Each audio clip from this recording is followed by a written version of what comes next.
Bismillah ar-Rahman ar-Rahim. Gentlemen, my dear student, this is your 8th lecture, that is the last lecture before your midterm exam, and it is on pilot relaying scheme. Now, up till now, we have covered the system of protections as overcurrent protection, distance protection, differential protection, and this is the fourth of its kind, and it's a very important type of protection, pilot relaying scheme. Pilot relaying scheme are used for the protection of transmission line section only. It cannot be used, although it is a differential type of principle for its operation, but it is used mainly for transmission line or a section of a transmission line. They fall in the category of unit protection. Naturally, when you have to protect a particular section of line, so it becomes a unit protection. And these schemes, some electrical quantities at both ends of the transmission line are compared, and hence they require some sort of interconnecting channels over which information can be transmitted from one end to other end. Now, naturally, you see,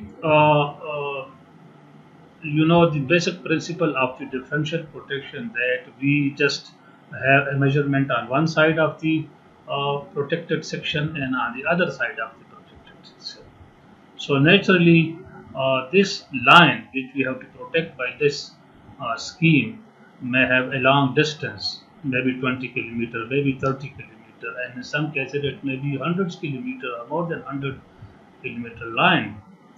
So naturally, some information from one end will be sent to the other end, from the other end will be sent to the first end, so that on the basis of these informations, necessary action or necessary protective system is to be initiated if the fault is present within that particular section, otherwise not. So for these following types of channel are used: number one, pilot wire; number two, carrier current pilot, that is the carrier current, that is modulated signal is sent on the same power line which we send normally the power. So it is the carrier communications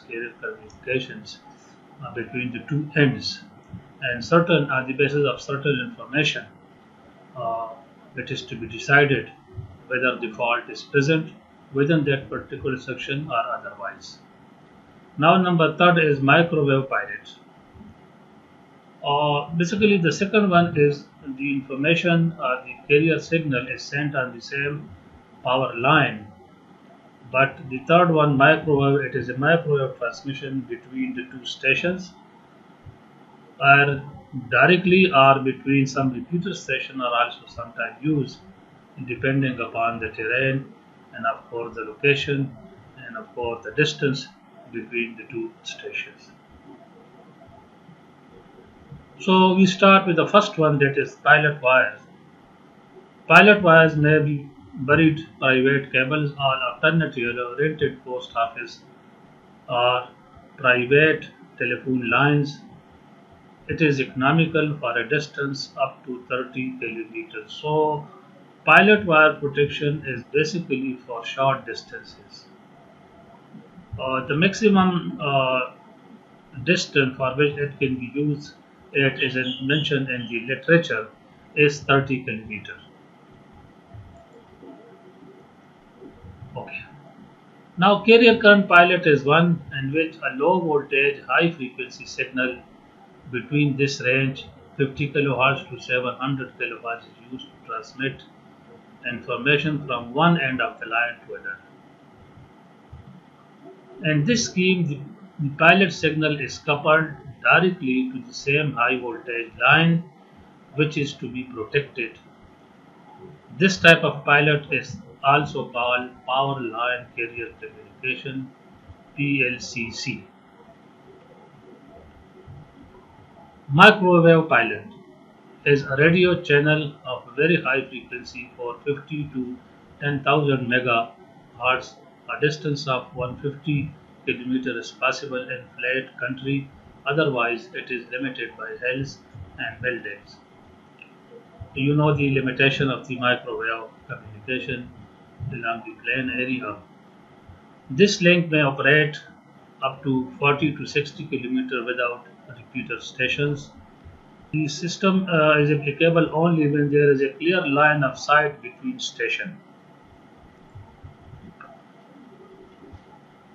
And this protection scheme to pilot wire circulation. First, the detail of pilot wire protection. Now, in this protection system, two alternative operating principle which are used for most of the practical schemes are: number one, circulating current scheme, and number two, balance voltage or opposed voltage schemes. Now, first, circulating current scheme. Now it is being explained with the help of the figure shown below. And the below figure shows schematic arrangement for circulating current principle. This is your protective line that is shown dotted. On one side of this we have a CT, and on the other side we have another CT. Now, let's say at the present position the current enter at this first CT and it is going away from this other CT. So the arrangement of the operating coil is shown here. This is your operating coil at this end. Let's say you say the starting end of this, and this other coil which is connected in series with this pilot wire is R, that is restraining coil. And we have the same arrangement on the other side. This one which is across these pilot wires is operating coil, and on the other, that is the which is connected in series with the pilot wires, that is the restraining coil. And you already know what is the function of the operating coil and what is the function of the restraining coil. I have to repeat simply: the operating coil is that coil which produces operating torque, and restraining coil is that coil which produces the restraining coil that is opposing the operating torque. Now, polarity of the secondary voltage of CT have been marked as shown in the above figure.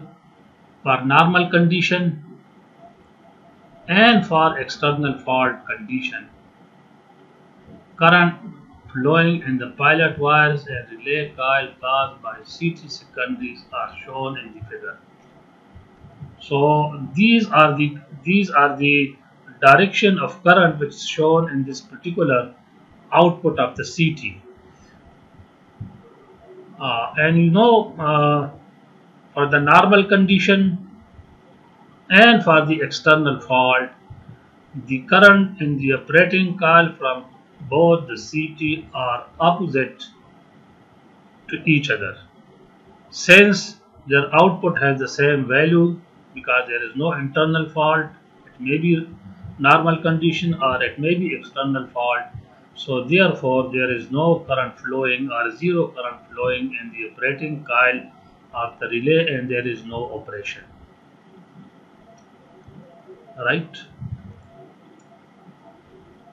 So this is being explained, in this polarity of secondary voltage of CT have been marked as shown in above figure. For normal condition or for external fault, we have this type of situation that the current flowing in the operating coil of the relay is zero. Current flowing in the operating wire and relay coil caused by CT secondary are shown in the figure. These are being explained with the help of that particular figure which I have shown you. Now, in the circulating current scheme, the current circulate normally through the terminal CT and pilot wire, because we have a continuous flow of current and the pilot wire. So in the circulating current it means the current is 24 hours circulating on wherever the system is in operation. The current is circulating through these pilot wires. Under normal condition, in case of external fault, current does not flow through the operating coil. Naturally, I explain this point with the help of the figure. In case of internal fault, the polarity of the remote MCT is reversed, and hence current flows through the operating coil of the relay. Now I explain this with the help of that particular figure. I will share you when I have two interaction class with you and share you the board with you, and then I'll explain more point with this. You see, this is the direction of this CT output, that is the second CT output at the other end. This is the direction of current at the output for normal condition, that the current is going out and the current is coming into this CT. But for internal fault, either the output of this CT will be 0, either the current will reverse and this current will be going away and this current will be going into the CT. This is I am explaining you with internal fault condition, because either we have wave flow and this direction of current which is shown outward of the CT will not come into the CT, and therefore these output direction of current will change naturally, and therefore under these conditions the direction of current in the operating coil would be the same, not opposite to each other, would be the same from down to upward. Both will be added. So when these are added, these currents are enough to operate these type of relay. Now gentlemen, you look at it, it is the same principle which we used in the previous section, that simple differential protection, and one protection we have discussed in that particular case was the protection for bus bar section.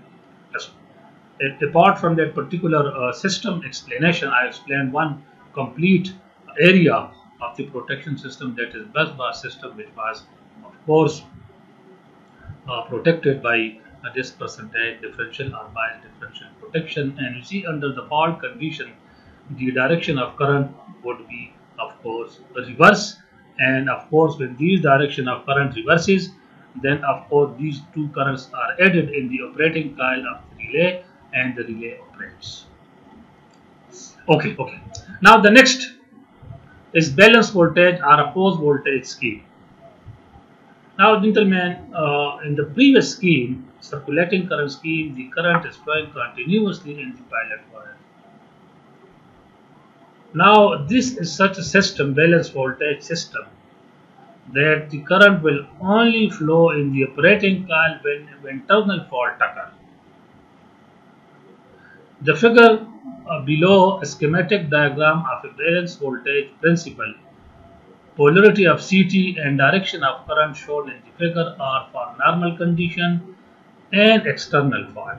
Now gentlemen, these direction of current, that is the current entering here, and the current is of course entering going away from this. These direction are assumed to be the direction when we have no fault or external fault. Okay. Now, okay, sir, you see the connection of these CTs are connected in such a way that for normal condition and for external fault, here you see the current enters in the operating in the restraining coil, right? And this side, you see, this is plus. This is plus.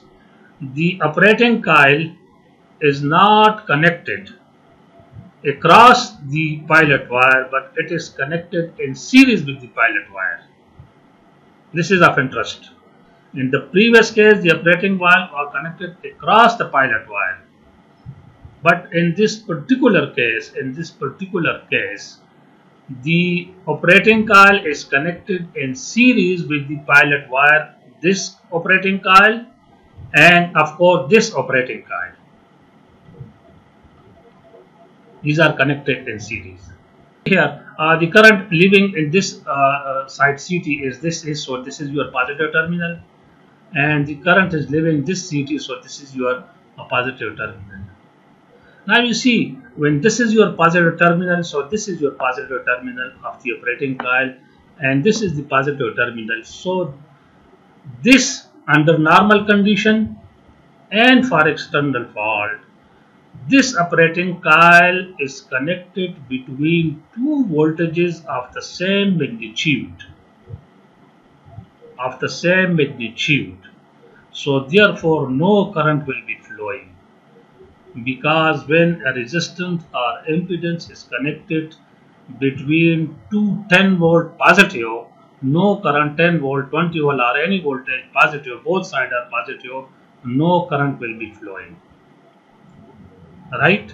So therefore no current. And similarly for the other one, this is your negative and this is your negative. The other operating coil is connected between two negative of the same magnitude. So therefore no current will be flowing in the operating coil of these relay, and there will be no operation. This is, I am talking with reference to external fault or normal condition.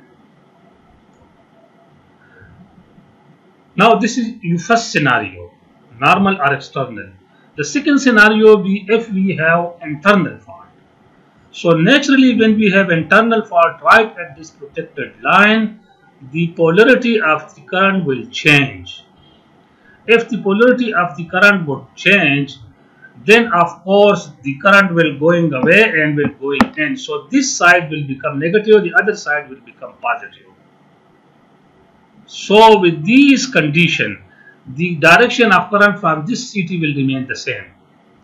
But for this CT, that is the other end CT, will change, because the current direction from the other side will be reversed. Therefore, the polarity will be changed. So under these conditions, since this polarity is changed into negative and this polarity is changed into positive, so then under that particular scenario, this operating coil will be connected between a positive and negative, and the current will be flowing in this operating coil. And similarly is the case of this, because this will be negative but this will become positive. So this will be connected between a positive and the negative, and the current flow in the operating coil on the other side of the line, and both of course these breaker will be operated, and of course the line will be opened. So I think it's very much visible from this. The advantage of this particular balance voltage, that there is no circulating current. Normally the circulating current is only possible when we have the fault condition, and that is the internal fault. So therefore the advantage of this is there is no power loss, because whenever current flow there is also a power loss, so there will be no power loss. So with this type of balance voltage, a phase voltage scheme, we can save this power loss. So gentlemen, you look at this particular figure, you look at my narration which I did, and then if you note all the point you want to raise next time in the interaction session, so I'll explain all these points to you. If needed, I'll share the board with you and explain there.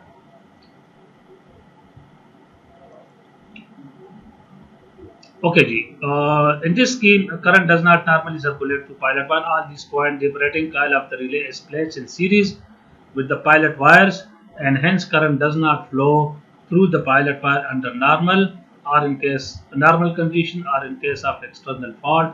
In case of internal fault, the polarity of the remote end CT is reversed, hence current flows through the pilot wire and operating coil of the relays.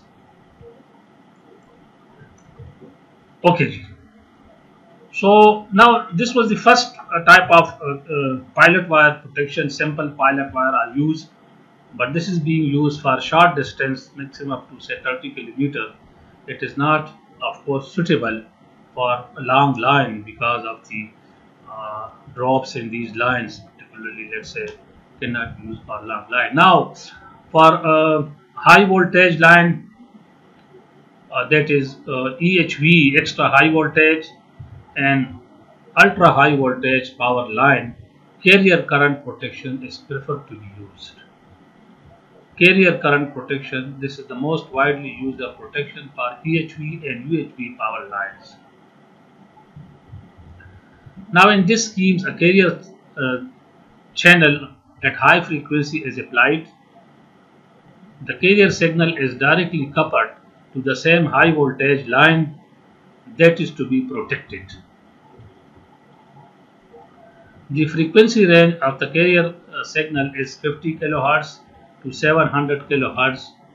Below this, the size and cost of coupling equipment become high, whereas above this range, signal attenuation and transmission losses is considerable. Power level for this, very small power is required for this one because carrier communication doesn't require high power. It is 10 to 20 watt. With the rapid development of power system and large number of interconnections involved, it has become very essential to have high speed protective scheme. This is basically the logic behind this, that why we use this one.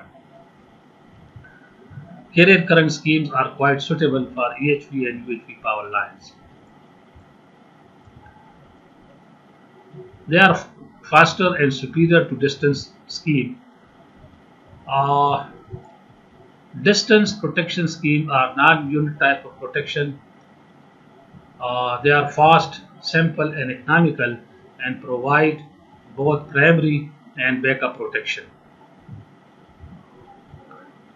Now you see, in the distance protection, we have seen that we have first zone protection, and then we have second zone protection, and we have third zone protection. So it is not basically a unit type of protection.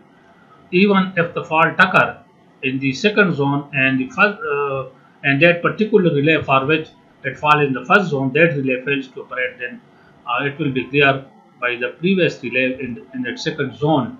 So it is a non-unit type of protection scheme. Of course, they are fast, simple and economical and provide both primary and backup protection. Okay.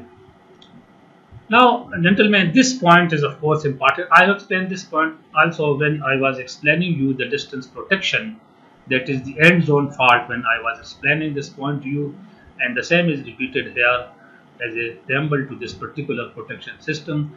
The main disadvantage of conventional time step distance protection is that the circuit breaker at both ends of the line do not trip simultaneously when fault occur at one of the end zone of the protected line section.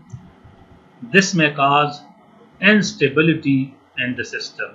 Now, gentlemen, when the end zone, when the fault occur in the last 20% of the line, it falls in the second zone of the first relay, and it fall in the first zone of the other end relay. So therefore, the other end relay will operate first, and this was starting end will operate second, and there is a time discrimination between the operation of these two relay, which is not required from stability point of view.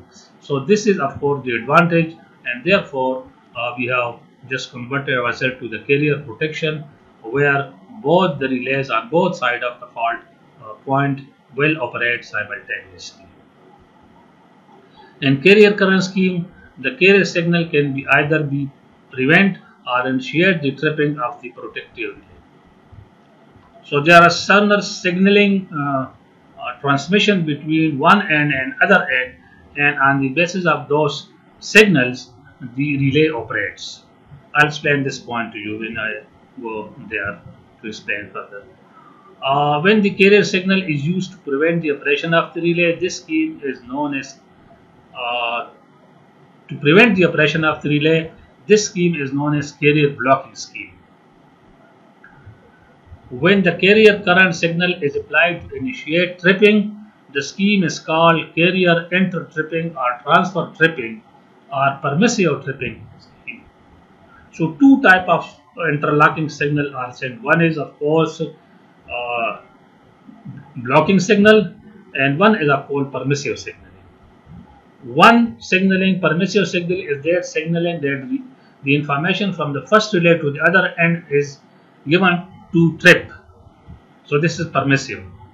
And the blocking signal is that the information from one end to the other end don't trip, block the tripping. So I explain these signaling system later on to you. Now, gentlemen, this is a schematic type of diagram. More will be explained in the interaction class of this. You just go through this because these are shown in a block, bound block diagram. Issue this is this one. This is the one end of the transmission line, and this is the other end of the transmission line. Now, this is to be protected by this carrier current channel. Now, on both sides of this line, one is of course this line trap. Line trap is basically a parallel resonance circuit at the carrier frequency. So you know the parallel circuit offers an infinite impedance at the resonant frequency. So for carrier, it offers infinite impedance on both sides. So therefore, the carrier signal is confined only to the transmission line. It cannot go away from this because for carrier signal on both sides we have an open circuit. Infinite impedance being an open circuit, right? So therefore, it is confined here only to this transmission line, which is to be protected. Okay. Now see, on both sides we have the same type of arrangement of relays. Now see, on this left hand side we have CT and PT, because all these information which is communicated through to the relay is from the CT and PT, because CT and PT provide the first hand information of the system. CT provides the current information and PT provides the voltage information of the system, and then relay. And then the relay, of course, we have a transmitter, normal transmitter, radio transmitter, and receiver set. So it performs both. It can transmit signal and it receives signal at the same time from the other end. It transmits signal to the other end and it receives signal from the other end. Now, gentlemen, this is a coupling capacitor. It is a series capacitors. Normally, it is earthed through an inductance, which I'll explain to you on the board and the interaction class. Now, these coupling capacitors offer a low impedance to high frequency signal. Transmitter is a high frequency signal, because as the frequency increases, the capacitive reactance go on decreasing and decreasing. So, for high frequency, the capacitive reactance is very high. It's almost is very low, and it's almost a short circuit, so it can directly be connected to the transmission line. But since this transmission line is a high voltage and it is 50 cycle signal, so for 50 cycle the capacitive reactance of this coupling capacitor is very high. So it is, you may say, isolated from this transmitted receiver set of this arrangement set is isolated from the high voltage signal. So it is basically for that purpose I explained this point to you when I share board with you in the interaction class. Now the same arrangement is on the other side. The same type of arrangement. There is no difference between these arrangement. And of course, that information is sent from one end to the other end, that is in terms of signaling, permissive signaling and blocking signaling. That I'll explain you next time, inshallah. So just read to this, see it carefully, read it, note the points, and then we will discuss this next week in the interaction class. Thank you very much.